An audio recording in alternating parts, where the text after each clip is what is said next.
салом алейкум дӯстон.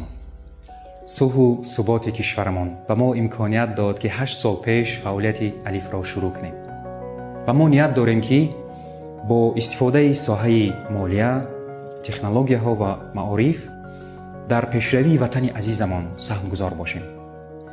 мо ҳанӯз дар аввали роҳ ҳастем ва барои ба пеш ҳаракат кардан ҳамон илҳоми худро, нерӯи худро мо аз табассумҳои шумо, аз дуои шумо, боварии шумо, аз саволҳову пешниҳодҳои шумо мегирем.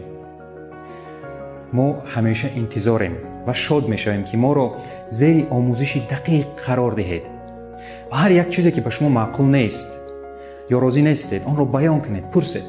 дар рӯзҳои гузашта аз тарафи шумо дар бораи фаъолияти алиф ва дар бораи бонкдории исломӣ саволҳои зиёде доштанд.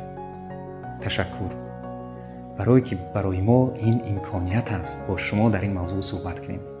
бонкдории исломӣ дар шакли имрӯзааш бештар аз 50 сол аст ки дар саросари ҷаҳон кор мекунад ва имрӯз на танҳо дар осиё, балки дар аврупову амрико баъзе бонкҳои анъанавӣ хизматрасониҳои бонкдории исломиро дар асоси принсипҳои кории байналмилалии ин соҳа ворид карда истодаанд. дар тоҷикистон қонуни соҳаи бонкдории исломӣ соли 2014 қабул гардид ва аз он рӯзинҷонӣ боз 16 тои дигар санадҳову меъёрҳои ҳуқуқии дигар иловагӣ аз тарафи Бонки Миллии Тоҷикистон қабул ва ё таҷдид гардиданд. дар кодекси андоз низ дар ҳамин соли ҷорӣ тағйиротҳои лозима ворид шуданд.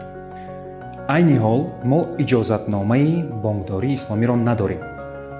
барои гирифтани иҷозатнома мо соли гузашта моҳи ноябр дархостро ба Бонки Миллии Тоҷикистон равон кардем ва акнун тибқи тартиби қонун барои табдилёбӣ омодагӣ дида истодаем.